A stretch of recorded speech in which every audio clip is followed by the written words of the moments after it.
Hello, everyone. My name is Luke Kuanzambi. I am the host of Luke's Two Cents podcast, and welcome to this podcast. Today, I'm bringing you greetings from the city of Yarmouth, a little north of Portland in Maine. The reason why I'm here today is because I decided to open the door to a tantalizing conversation with the editor-in-chief of the Maine Wire, Steve Robinson, who's sitting right next to me. Hi, Steve. Hi, Luke. Thank you very much for having me. And I have to say, actually, thank you for having us here. Of course. Because we're recording this episode straight from your offices here in Yarmouth, beautiful and quiet location. And also, we want to thank you for extending such a tremendous hospitality to us, from having us use your facilities to making a lot of accommodations for us to be here. And I'm glad we're finally able to have this conversation. So today's topic is immigration, as you know. We talk about almost nothing else on this podcast but immigration because this is our niche we want to focus on. Part of why we talk about immigration is because I am an immigrant myself, and this fledgling podcast, because it didn't start any longer than 3-4 months ago, this fledgling podcast decided to try and dig deep into some of the issues that affect not just the immigrant individual but also the immigrant community, and try and harness the understanding, not just of the immigrant themselves by amplifying their voices, but also of the whole American community that has us here. And today's opportunity is to try and dig deeper into understanding what it takes to do reporting on immigration from a conservative perspective. As I told you, Steve Robinson is the executive or the editor-in-chief. I'm sorry, I don't know why I'm saying executive all the time. the editor-in-chief of the Maine Wire. And this newspaper has been around for a little bit of some time. How long has it been already? The Maine Wire's been around for about 12 years, but in its current form, I've been running it for almost 2 years now. Excellent. And what's the format? Does it come just on print, or what's the format? So we don't put out a print publication. Okay.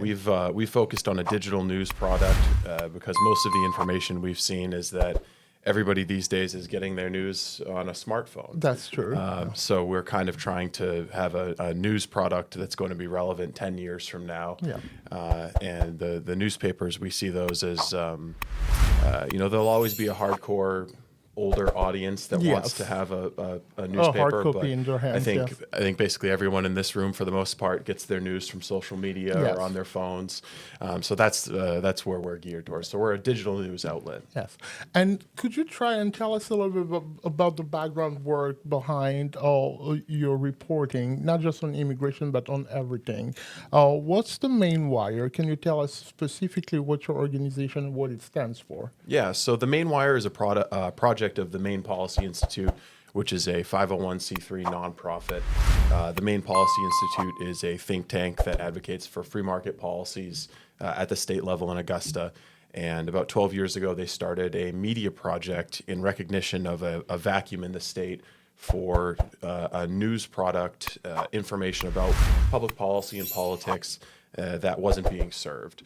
There was a right of center, conservative, Republican, however you want to say it, audience or segment of the population in the state that wasn't feeling like their opinions or the things they were concerned about were being reflected in the news media. And I think with some justification, if you look at the consolidation of news media in the state, there are very few news outlets. They're owned, in some cases, by large corporations that tend to be left-wing. And more recently, the news media outlets in this state tend to be controlled by nonprofit organizations with large donors who are explicitly left-wing in their ideology. So we saw a vacuum, an appetite, an opportunity to present a perspective on the news that wasn't being offered here in the state of Maine. And over the last 2 years, since I've returned to the state of Maine and really tried to revitalize the Maine Wire as an investigative news outlet, we've also tried to focus on things that don't necessarily cut along partisan lines. I think that the stereotype or caricature of the Maine Wire is that we're just a right-wing echo chamber repeating whatever Republican talking points. I mean, I'm not even a registered Republican for what it's worth, but I am a conservative. But we like investigative projects that I think people will find interesting and compelling and useful to their daily lives, regardless of where they fall on the political spectrum, whether that's issues of immigration, issues of organized crime, which is a significant problem here in the state of Maine, issues of political corruption. So we like to do investigative reporting that people will find useful regardless of their politics. But in our editorial coverage and our, some of our opinion coverage, certainly we're the conservative outlet in the state of Maine.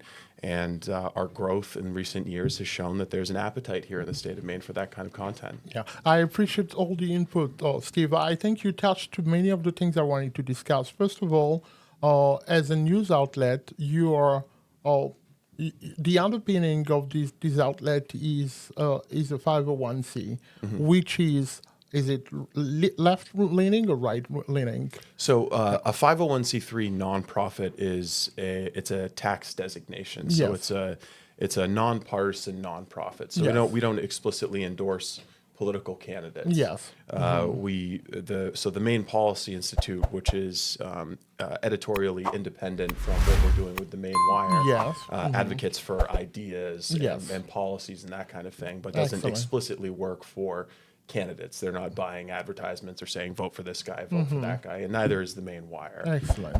But although we're under the same umbrella as an organization, we're editorially independent. I very rarely am actually in this office. I understand. Believe it or not. I understand. Yes, and we appreciate you having us here, by the way. So the other thing I wanted to talk about, we're talking left-leaning, right-leaning. This could be new terminology for a lot of the new immigrants in Maine. Yes. Part of our audience is not just in the United States, but also we have followers in 111 cities around the world for some reason. The show just got started. I want to brag a little bit about it. The show just got started, but there's a lot of interest for it from across the planet. And for those who are watching from outside and who have very little understanding about American politics, you as an editor-in-chief are trying to write for a specific audience. What's the audience you have in mind as you're drafting most of your work? Not all, but most. Yeah, so I mean, we're focused on things that are happening in Maine and in New England. I'm certainly, I think that the topics that we cover will appeal to people who are on the conservative side of the political spectrum. We focus on things like government accountability, government corruption, investigations into, how the state is sometimes failing to accomplish the things it says it's trying to do. How taxpayer dollars are being used and misused in some cases. We're not, as an outlet, going to be focusing on what musical act is coming to Portland. We don't do a lot of the feel good reporting. So we're primarily interested in reporting that will be useful in people's lives when it comes to running their business or how they might decide to run for school board or something like that. Public policy that affects how their schools run, how their town is run, how their taxpayer dollars are used, that kind of thing. That's the kind of reporting that we're interested in. But I can't speak for all of conservatives in the state of Maine, but I think that editorially we are kind of a standard bearer for, I guess, right of center, conservative, non-liberal, non-Democrat party opinions.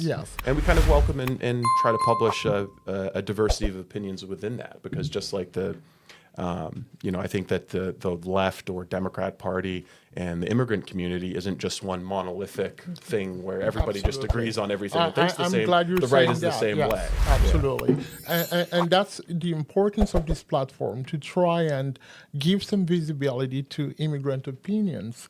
And you'll find out as you listen a lot more to the immigrants that will have the opportunity to take the floor on this podcast, that they're not all thinking the same way. They don't all have the same, not just vantage point, but also background and sometimes worldview and life focus. Therefore, this is the reason why we want to bring a variety of opinions around this platform.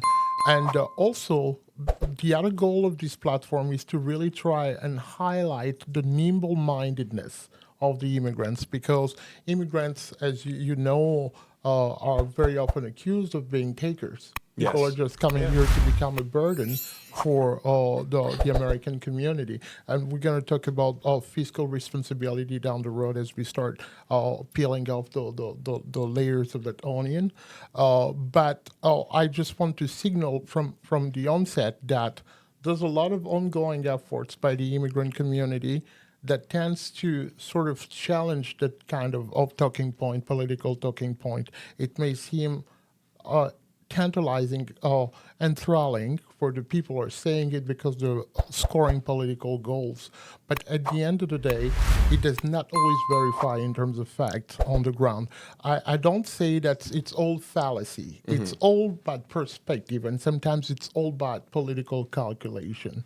Because the truth is, today's podcast is not just brought to you and funded out of the pocket, or limited and finite pocket of an immigrant, but also all the gear and all the technicians behind are all immigrants who are trying to make a difference in the state of Maine, and who are taxpayers because they're doing business, and when they record a profit, they report it to IRS. Otherwise, they're going to prison. There's no special Same. set. Yeah. Yes, there's no special set of rules that apply to immigrants as opposed to the American community. I really want to look closely into the immigration situation in the U.S. First of all, I really want to harness your understanding of the situation. How did we get here to immigration being such a polarizing and almost such a conundrum for the American, not just public, but also policymakers? Yeah, so there's a lot to unpack here. I think I would say from the outset, me personally, I am very much pro-immigration, and it becomes from a place of deep selfishness. Like I want America to be a place where if you work hard and you're talented, it doesn't matter where you are in the country. Like you come to America because you like our culture, our rule of law, the quality of life here. And if you're a physicist or an entrepreneur or whatever, we get to have you in America, and you have a family here, and my kids get to go to school with your kids, and everyone benefits. So I would love for America to be a magnet where all the great talented people come, and it might end up being to the detriment of other countries. But I would like for America to be that magnet. But the process has to be legal, and it has to be orderly. And I think what we've seen over the past really 30 or 40 years is a breakdown in our legal immigration system. So, having been born in the United States and not having to go through the legal immigration system, I don't know personally what that's like, but I've heard plenty of stories of how frustrating it is for people to go through a legal immigration system, whether it's bringing a spouse from a foreign country or coming to the country on a student visa or trying to get a green card.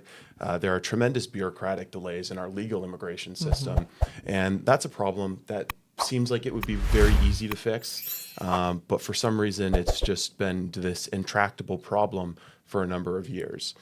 In addition to that, you also have the illegal immigration system that we've had, and that's also in some ways is treated like this monolithic problem where there's just this one category of people who have come into this country not through the legal system, and they're all put in this bucket of illegal aliens and treated the same, whether it's rhetorically by political candidates or by a legal system. On the, I guess, one end of the spectrum, I think you do have some criminal organizations, whether it's Mexican cartels or Asian transnational criminal organizations who are exploiting an open border. That to me is a separate problem. That's a national security problem, a law enforcement problem. And then you have people who are genuine refugees and asylum seekers who have legitimate purposes for seeking asylum here in the United States, and we have a legal system set up that allows for that, and there's a process for that.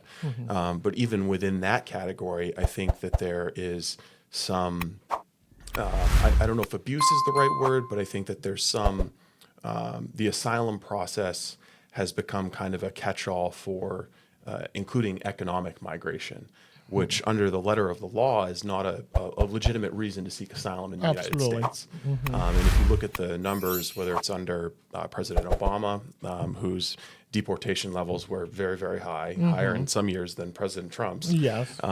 Or under President Trump or President Biden, a lot of asylum claims are rejected Yes. because they're not being made for legitimate reasons according to the United States law. Yes. But all of this creates this sense of ambiguity where we don't really have certainty as to what U.S. immigration law is. Like, what is the process for coming to the United States legally? Yeah. What is the process for seeking asylum? What is an asylum seeker versus an illegal alien versus Yes. refugee? So I think everybody, whether you're someone seeking to come to the United States or someone Yes. who's been in the United States forever, would benefit from comprehensive immigration reform that just brings clarity to the situation. Because I think that the country would benefit from having talented people from all over the world who have skills come here and work. But one of the biggest, I guess, the people who are suffering the most, I think, from the system as it exists now are the migrant workers who are on the fringes. If you're here and you don't necessarily have legal status, or if you had an asylum claim that was rejected, but you haven't self-deported and you've remained here, you now kind of exist in this limbo status. Absolutely. Where as a worker, Absolutely. you don't have rights. Like I was talking with a relative of mine recently about this immigration issue. He tends to be liberal. He was talking about how great it is that he can get his lawn mowed for $200 and something a month. Yeah. And how's that going to happen if we don't have a migrant working underclass? And I said to him, well, what happens if he gets a workplace injury? Like what happens if his foot gets chopped off in a Absolutely. lawnmower? Is his boss going to take care of him, or is he just going to get dropped off in an emergency room? So that there's, I think, concerns about worker protection for the migrants who are existing kind of in this gray area. And I think everybody would benefit if that was cleared up. Absolutely. I think it's a mouthful, but it's absolutely gluing. That's the best way I could describe it, because every single thing you describe is echoing not just in my own mind, but in the minds of a lot of the immigrants, and not just the immigrant, but also the non-immigrant community that's listening and watching right now. Because on the one hand, we understand that a country can only be run based on a set of laws. And it's agreed upon across the board. And actually, the laws and regulations of America are part of what makes its attraction. Many of us are coming from dysfunctional societies. When we're saying dysfunctional, it's not because there's a total absence of a regimen of law, but simply because people do not go by the letter. And they do their own bidding at the end of the day. And the fruition is chaos. It's not profitable to anybody. That's also the kind of environment that's conducive to all kinds of abuses.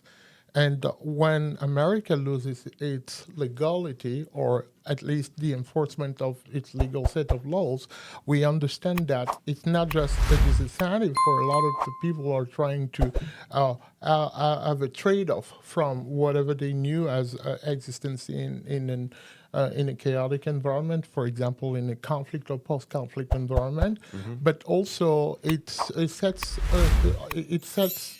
the decorum for a number of challenges for the people who are living in America, not just the Americans, but also the immigrants, the larger immigrant community. I think your approach is very commendable, because what I see here is the desire to try and separate the weed from the grass.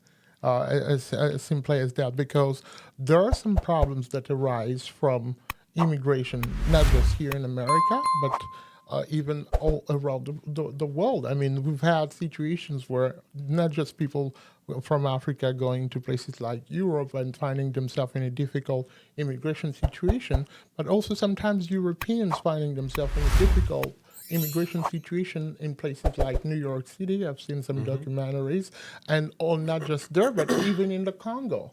Where, for example, a few years ago, we had the case of two, I believe, Norwegian nationals who found themselves at odds with the law because they ended up killing someone in the Congo, and they had to be incarcerated. So everywhere, people are expecting a set of rules to be implemented, and everybody should abide by it. We understand that.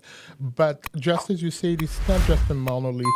It's a very complex situation where a lot of things are mingled inside. And this is why this conversation is very important to try to put a lot of things into perspective.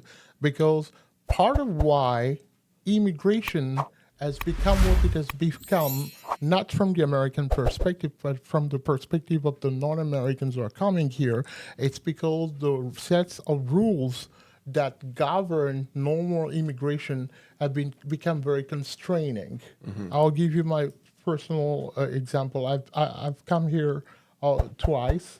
First time I came on a B1 B2 visa in 2013, and second time I came back on a B1 B2 visa in 2013 with my entire family on what was a medical journey and ended up becoming what it is right now. I will not share. This is not a platform for the very sensitive dimensions of my family history because I've had some exposure. But I just want to say that a lot of times people don't have the opportunity of getting the B1, B2 visa or that P3 visa or that J1 visa or whatever category of visa there is because there's only a handful of people who get selected and allowed into the country after whatever selection process the State Department implements at the consular level. So it leaves a pool of individuals who could be qualifying for such avenues in the limbo. And some people find themselves in a situation requiring that for some reason, some compelling reason, that they may end up crossing the southern border. This is not to justify the practice. It doesn't sanctify it, but at least it puts a few things in perspective. The other side of the story is that people have a lot of compelling individual stories. For those of us who've had to do some translation for some fellow immigrants, those who are asylum seekers, and have got to hear some harrowing stories about cases of mass rape of a woman by police forces in retaliation for the action of the husband, I think it's really leaves you very concerned. Yeah. And America becomes that hiding place for folks like those. Yeah. And you just said it. There's a lot of legitimate cases of asylum that are coming through the southern border as well. But it does not justify, and I agree with you, the fact that it becomes a loophole for almost anybody to come into the country. I'm an immigrant, and I'm not here to try and shut the doors for anyone. That's not a power I have. But I'm saying this because we just want to make the American community understand that we can relate to some extent. What needs to happen, though, is not just that the powers that be in America need to do their work, from Congress to the president's office to anyone, Border Protection, ICE, and everybody else do their work, but there's also a need to establish venues where there's a building of mutual understanding. Because without mutual understanding, all that's left is dehumanization. And I know I gave you another mouthful. No, that's fine. That's but fine. I really wanted this to be a conversation. Well, I mean, this all started with your talk at the Prince Memorial Library, which I learned a lot from, and I found that was very valuable for me, and I learned a lot, frankly, about Angolan and Congolese history, and I found that very useful. So I agree with you that conversations like these are important to have, and I hope this is the first of many. And I've said a number of times that if I were in someplace other than America, of course, I would be sneaking across the southern border. Like I would not be going to a port of entry. I would not be trying to apply for a visa. Like if I was in that situation, you bet your ass I'd be sneaking across the border. Absolutely. And lodging an asylum claim. To improve my family. If the difference was between like going through some of the harrowing experiences you just described, as opposed to a perilous journey to sneak into the United States, yes, absolutely. So I have no moral judgment whatsoever against people who are in that situation. I think that the problem is, I guess, from a U.S. policy perspective, it's kind of like the Baptists and the bootleggers. Yes. You might be Yes. familiar Oh, with this. Where absolutely, yes. the two very different groups of people yes. can support one policy position for different reasons. And so Yeah. I think that there's people on the left who, for multicultural reasons or for, maybe they support just like one world government and no borders. They support unlimited immigration. There are libertarians who don't really want to have borders. And then there are big business conservatives who just like the cheap labor. So there's a number of reasons why the immigration system remains in a place that really doesn't serve anyone except for maybe big business. Yeah. It serves the coyotes. It serves the criminal organizations who are exploiting the southern border. But I think that the people who are legitimately in need of a refuge or this hiding place that you talked about in America to actually seek asylum from legitimate persecution according to a protected class would benefit greatly from an improved process. Yeah. The people who are coming here through our established visa programs would benefit greatly from a streamlined process.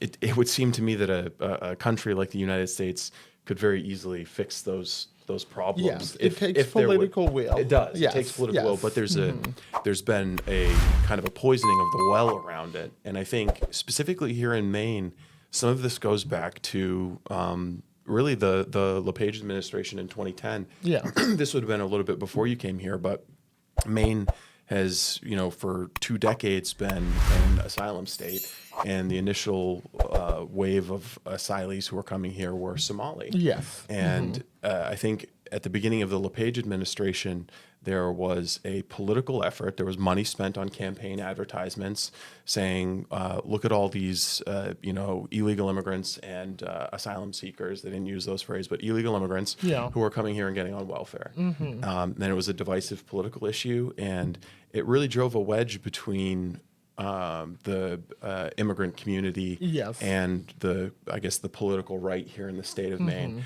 And I've thought, and we've talked about this off air, that it's kind of strange because in my experience, the Angolan population are all very conservative Christians. Oh, absolutely, yes. And I say this. I say that I Yes. speak to a lot of conservative groups in northern Maine, and there's this monolithic assumption that every asylum seeker in the state is is a Muslim leftist, and I'm like, well, no, you don't understand. Like, they're probably more like Bible-believing Christians than you guys are. And besides Bible-believing, I'll tell you, there's an ongoing phenomenon, especially around the city of Portland, where there's a lot of church planting taking place by some of the asylum seekers. Many of the African congregations that people go to are Christian congregations run by asylum seekers.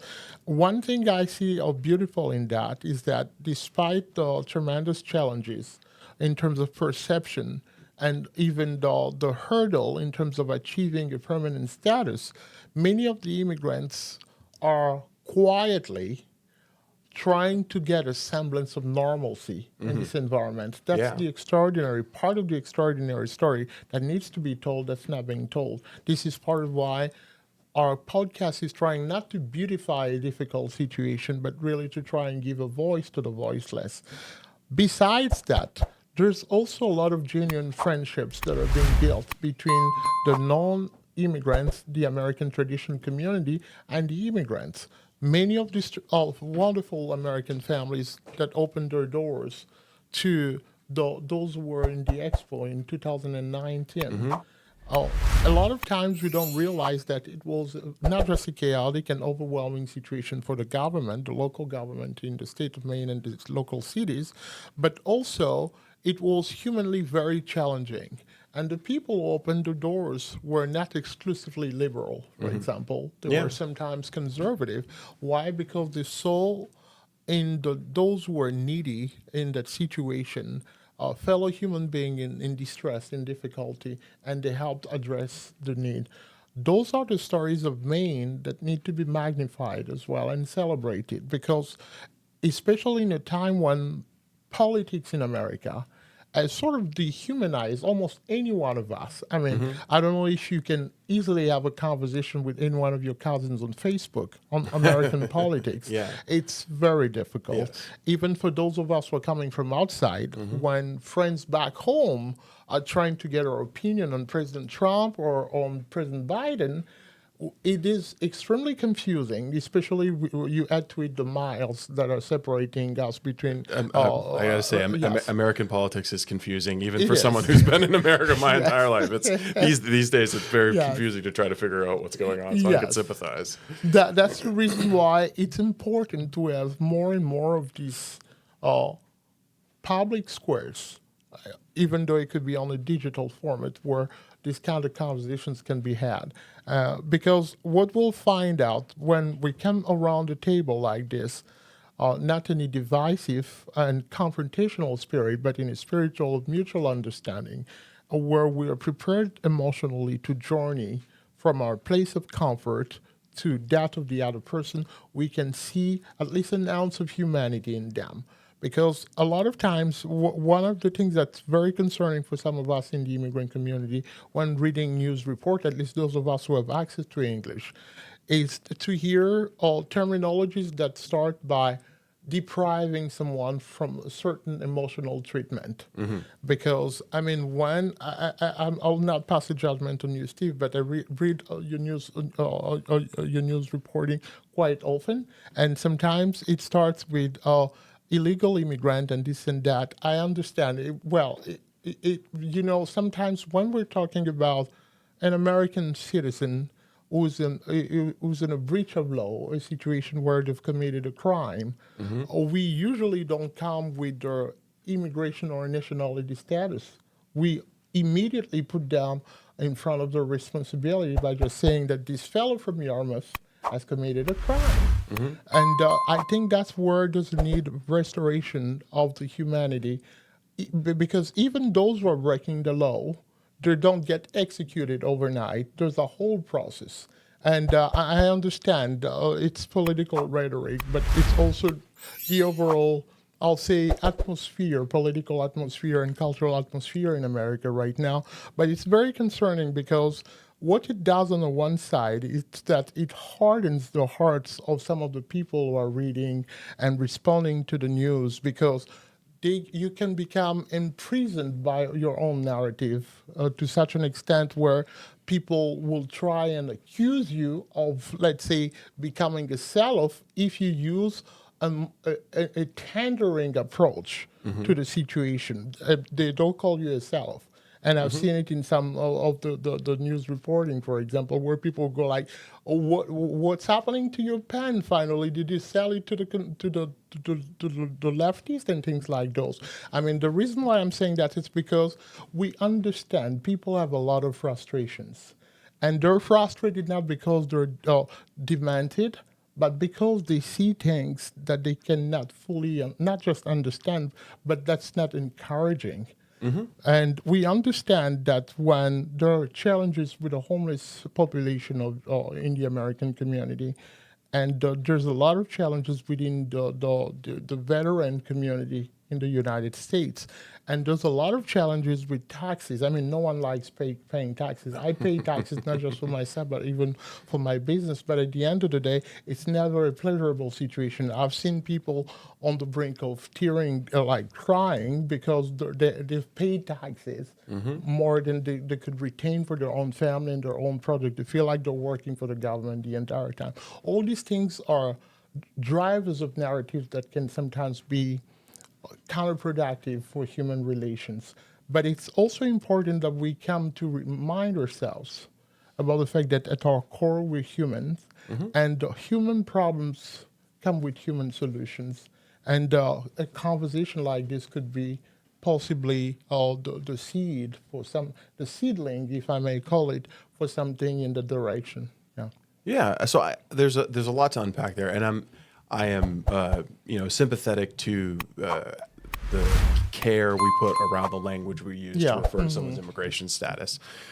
One of the things that we've observed in our coverage, specifically of topics adjacent to immigration, to give a particular example, Oguzhan Sildir, or Kildir, I think is how you pronounce his last name, was in the country illegally, came across the border in January, had not applied for asylum status, and got in a car accident in Wells, and that car accident left a woman from Albion dead. Wow. She was a grandmother, Yeah. and that was reported just as a car accident. And there was he was a Massachusetts man Yes. who caused a car accident and left this woman dead. Yeah. And there was no other media outlet that reported on the fact that he was in the country illegally.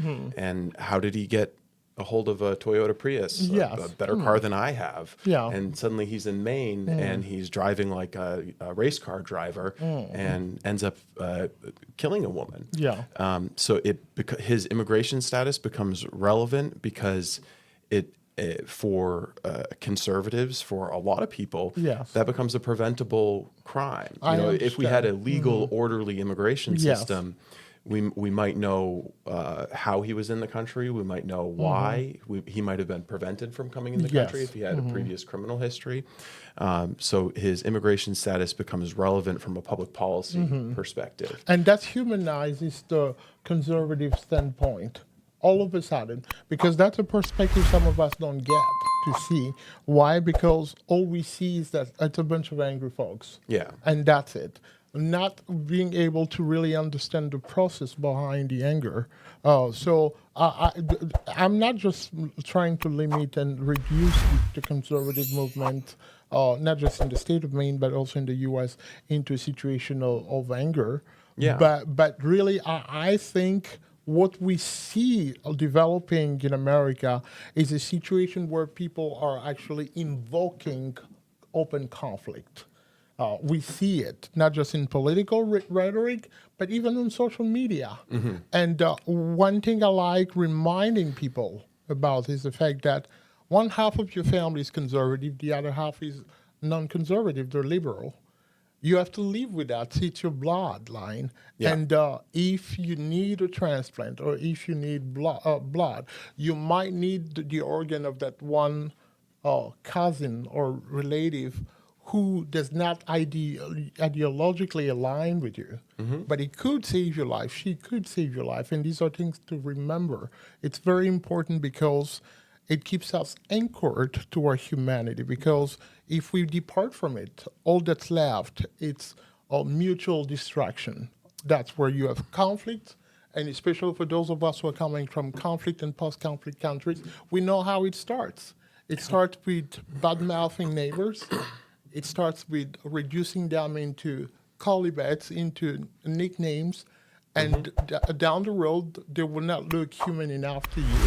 They will end up being called cockroaches, as it was the case in Rwanda, and the cockroaches and snakes. And at the end of the day, you find yourself habilitated to kill a fellow human being when, in your soundest mind, you've never envisaged to do things like this. So this is the reason why this platform is also trying to advocate for a tuning down in the narrative, and I'm glad to see a political leadership doing the same. And I also think we see that happening on the, I guess, between the pro-Palestinian side and the pro-Israeli side. Yes. I think there's been a dehumanizing of Israeli Americans, of Jewish Americans, that's ongoing to this day. There's been a lot of, frankly, very violent rhetoric. Even just this week, there was a rally in Portland where a woman was wearing a shirt that said, from the river to the sea, Palestine will be free, which is a call for the elimination of the Israeli state. So I think that across the board, you are seeing a normalization of extreme rhetoric. And some of that is maybe the internet has kind of divorced people from the seriousness of the things that they're saying. Absolutely. Until they see conflict on the street. And I mean, I have a lot of friends who are liberal, and I don't identify as a conservative or a liberal. But you don't like paying taxes. That's the first. That's the first step. That's the first step to being a conservative. Oh, absolutely. And I'll be honest with you, it's not like a full disclosure of my political not affiliation because I have none. I'm still an immigrant in the pipeline. But where I stand, I feel like many of us who are coming from outside are coming here with a fresh pair of eyes and with the opportunity to make a decision for ourselves and not be, let's say, imprisoned by default into a certain ideological trend in the American politics. And that's really a tremendous opportunity for the immigrants to really make up their minds. Many of my friends, immigrant friends, are very liberal, and I respect that. And many of my American and non-American friends are very conservative, and I respect that. So I find myself cherry picking issues I identify to. I will not certainly not outline them here, but I find myself spread across the table. I belong to both sides at the same time, and I remember I had a talking platform once where I had a chance to come as a panelist, and I told the people in the audience that I feel like a Demopublican or a Publimocrat, something like that. I feel like I'm spread across the place. And this is not just my situation, it's the situation of a lot of the immigrants. They feel like they can relate to anybody and they can relate with everybody. Why? It's because for them, they haven't come to embrace and cherish one side of America and reject the other. They want to make friends. They just want a place where they can embrace, for the most part. I will not speak for everybody. But for the most part, immigrants want friends across the board. Yeah, so I mean, in some ways, you've got the benefit of coming with a little bit of a blank slate. Yes. And I think that if there's anybody who just, chooses their opinion based on whatever the Republicans say or whatever the Democrats say, you've outsourced your thinking to people who haven't thought very much. So I think most people, I mean, if you're a thoughtful person, you'll pick and choose on a given issue. So I think that's the right way to do it. And maybe coming with that kind of fresh pair of eyes that only an immigrant can have gives you certain benefits in that regard. Most people in the United States, you're most likely to just have the political views that your parents had growing up. That's true. Really, That's but true. I have the benefit of being married to a liberal Democrat who Wow. voted for Hillary Clinton and Joe Biden. And I went to a college in Maine that was very liberal, so I've kind of been, I guess, a political minority for most of my life in the communities that I've been in, which I think is good and healthy. I think I agree with what you said, that you've got to learn how to disagree with people respectfully about things. Yes. And there's a number of reasons why that doesn't happen as much in our culture. People are very siloed in where they get their information from these days. So I think things like this are good to have some kind of some overlap there. But if there's one thing I would say is that there are some practical concerns around I guess immigration when it comes to Maine. They're sometimes lost in the conversation, which is number one is just like the physical limit of housing in the state. Like if you look at the chart of housing, the houses for sale in Maine, it goes straight down. Back in 2014 or 2017, there were like 15,000 houses for sale in the state of Maine, and now we're around 3,000. Wow. So there's real housing scarcity. The rental vacancies are very, very low, lowest than at any point in my lifetime. So it doesn't matter if the people are coming from Texas or Norway or Angola or Japan or where they're coming from. Everybody needs to live somewhere. That's right. And so there are just scarcity issues. And those, I feel like, aren't being addressed by some of the people on the left who say we just need to have unlimited immigration. So it's like, well, it's not really fair to the asylum seekers to have everyone living in the expo. Like those aren't humane conditions. Like you're saying, like, hey, come to America. Everything's going to be great. We're going to put you in a basketball gymnasium, and just doesn't seem like that's a humane solution to me. I'll tell you something funny. As opposed to the circumstances that some of them have known before, it's still a blessing for them to sleep in a basketball stadium. It's difficult. It's not what they want at the end of the day. But they take the measure of their blessing because you don't know what it's like to sleep throughout the night without hearing things that are sounding like firecrackers, but they're actually bullets because the next doors are being invaded by burglars in the middle of the night. Things like those. Many of us are coming from not just conflict and post-conflict environments, but are coming from abroad. Are coming here with a lot of trauma. I remember my first July the 4th in Portland. The fireworks were a cathartic moment for me, not because I was amazed by the experience, but I literally felt like my body was back in the middle of a fighting situation, and I forgot how beautiful it was, and now I can sort of enjoy the fireworks, but the sound of it was reminiscent of some of the worst situations I found myself in. I remember I was stuck downtown Kinshasa in the Congo for almost 72 hours, surrounded by flying bullets, all kind of bombs, heavy weaponry, and I felt like I was dying. 2008, I think I was 27, if I'm not wrong. I felt like that was the end of me. So for many of us who are coming here with such a background, people are sometimes prepared to leave with, in spite of the insults, and sometimes the rejections, and sometimes the, I'll say the poor status that they find themselves in, simply because it's still a trade-off, a better trade-off, and even those of us who had some kind of exposure to privilege, I'll say not fully, but because I was an interpreter and I worked closely with diplomats, sometimes you'll fly in posh airplanes and things like those. But compared to many of my colleagues I've left behind, many of them are not on Earth anymore. They've passed away pretty young. Why?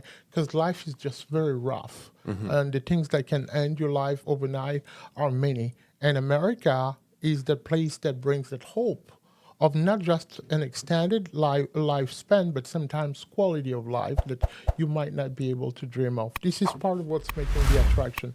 And one thing I really wanted to highlight, there's no such a thing as a big Kabbalah or where there's a secret plot or between the Democrats and the immigrant community. Because if there was, I would know. I was not informed. Well, I think the Democrats might want that. The Democrats might want that. Well, I respect your opinion, but the reason I'm saying that is because there's no such consultations and conversations about strategy, because we come here with a total lack of understanding of the political system, a total lack of understanding of the immigration system. We just find ourselves being here at the end of the day, tossed into the murky waters of America and surviving on a day-to-day basis. And a lot of us would not have sustained ourselves without the generosity of many of the Americans. It doesn't matter whether they're conservative or non-conservative, because people have just been kind to us. And that kindness, in spite of the fact that many people have a shortage of language, translates into the heart of many people as welcome. That's the most attractive thing, more than policy, more than open borders, more than anything, because open borders will leave you on the streets of America. They will not put you in a house. And many of the people are coming to the GA, for example, I will not say which city, are being sent back, not home, but to the community to try and figure it out by themselves, because the government is really at its wit's end and cannot really address all of the needs. So that's a little bit of the feedback I wanted to give. So I guess that kind of gets at the practical considerations, where I think maybe the impulse for this big hardness kind of got ahead of what the capability really was. And I didn't mean to minimize, the traumatic experiences that people have gone through in comparison to, sleeping or living in the expo for a summer. But I guess it seems like there are two competing ways to address the housing shortage or this kind of housing scarcity we have in the state, or to address the needs of the migrant community that has shown up.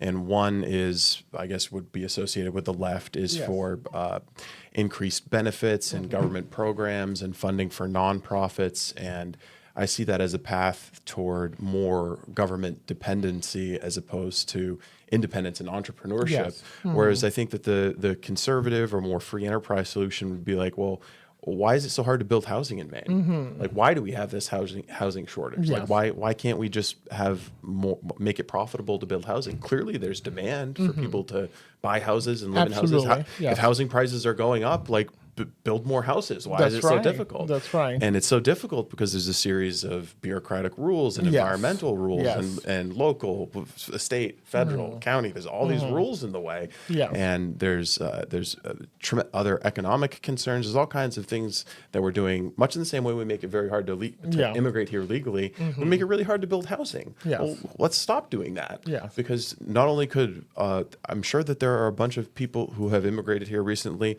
who would love to have a job building houses. Yes. And those would be good paying jobs. And they Absolutely. could build houses and then they could live in Absolutely. those houses, you know? Absolutely. So I think that the solution in almost every case is economic liberalization. Yes. And a lot of the time just getting the government out of the way. Yes. And allowing people to be entrepreneurs. Like when you set down the rules and you have law and order and the rules are equally enforced regardless of who you are, nationality, origin, race, religion, sexuality, whatever, then entrepreneurship can flourish. And if everyone just agrees on the rules and plays by the rules, then Yes. entrepreneurship Yes. can succeed. And if your podcast is good, you can become a multimillionaire Yes. just doing a podcast. Yes. Or if your marketing agency or if your news website is good, then you can succeed. Or if you're good at building houses, you can build Yeah. houses and people can live Absolutely. there. Absolutely. So I mean, that's what I would like to see as opposed to what is kind of burgeoning is this system where migrants become hopelessly looped into this government dependency model. Yes, And a good example of that is Yes. right in Sanford right now. There's as you I'm sure know, there's a population of asylum seekers who are in Sanford. Yes, absolutely. And they're benefiting from a combination of general assistance and I forget what the name of the nonprofit is that is helping pay for their rent.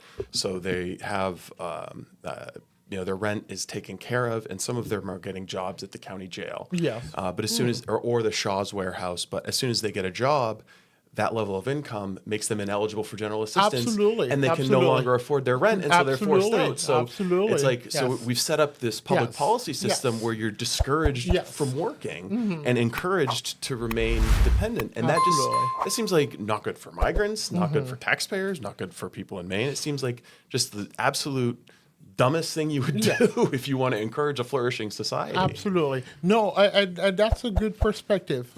And I feel like we're just scraping the surface so far. There's a lot more issues we can dig deep into, but I want to be respectful of your time and my friends who are helping me shoot this episode. But I feel like this is the first of many.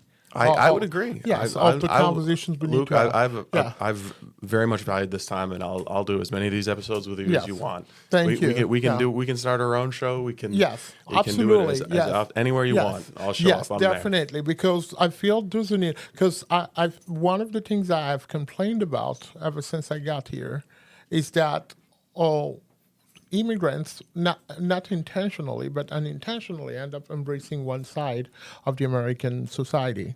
And making of my friends the enemies, their enemies. But I function differently because I've been endowed with a kind of heart that doesn't make enemies, and that always strives to meet people in the middle. It doesn't matter whether we agree ideologically or we don't agree.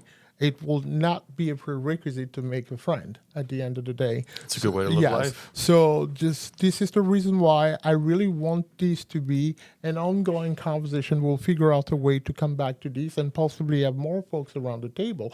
And sometimes have a little bit of tension by allowing or opposing opinions around the table, but while being committed to being constructive. Yeah. Because a lot of times conflict stems from perception. It's Yes. all about the vantage point. Because when we travel from our own vantage point to another person's vantage point, we'll find out that they're just us, but otherwise. And that's one thing that really makes me very humble in the presence of anyone who thinks and acts differently. But it's also important to remind ourselves that even when we're trying to make compromise, it is extremely important that we may and building a shared environment that works and functions for everybody at the same time. It's not always feasible because sometimes, in the absence of leadership, or good leadership that can be constructive enough to make people understand that they belong together, you cannot achieve such a constructive environment. But that's why I'm hoping that in our next conversation we can talk a lot more about leadership, look closely into Yeah. some of the issues. And I know we didn't dig deep into the ongoing investigations, the tremendous work you're doing in terms of covering crime, immigrant-related crime in Maine. And this is not disproportionately reported or, let's say, indiscriminately spreading the blame on the entire immigrant community. But we understand that not everyone came here with a sound mind. So, and we can relate to that. And we're concerned by any kind of crime committed by either immigrants or non-immigrants. We Yes. can definitely relate, and we will definitely dig deep into that in our next conversation. And we could possibly try to look closely before November at the upcoming elections and what are the odds of the outcome. Yeah, Yeah. it's going to be an exciting next couple of weeks, and It's you know, still a shrouding your cat. I also, you know, I think if there's one thing, hopefully that could come from this, Yes. it's an ability for the community that you're in touch with, and that there's a language barrier between me and they. To be able to have an avenue to tell their stories, to Yes. communicate their stories, Yes. because you know there's one of the disadvantages that migrants have is sometimes they can't call the police, or Yes. they can't call a reporter if there's something that's happening, if there's a genuine problem, if they've been a victim of a crime. Yes. They don't really have recourse, especially if their immigration status is in question. So hopefully, you know, investigative journalism or reporting, whatever we can do, can serve as an avenue for, you know, shining a light on problems, because I find that some way that's bringing attention to something is the best way to bring a solution in some cases. Yeah. I think you will agree with me that this is the first of many. We feel like we've just been peeling off the earliest layers of this onion, and there's a need to come back and dig a little more. Steve Robinson, thank you for having us here, and you have a wonderful day. Thank you very much. Thank You you. as well. Thank you.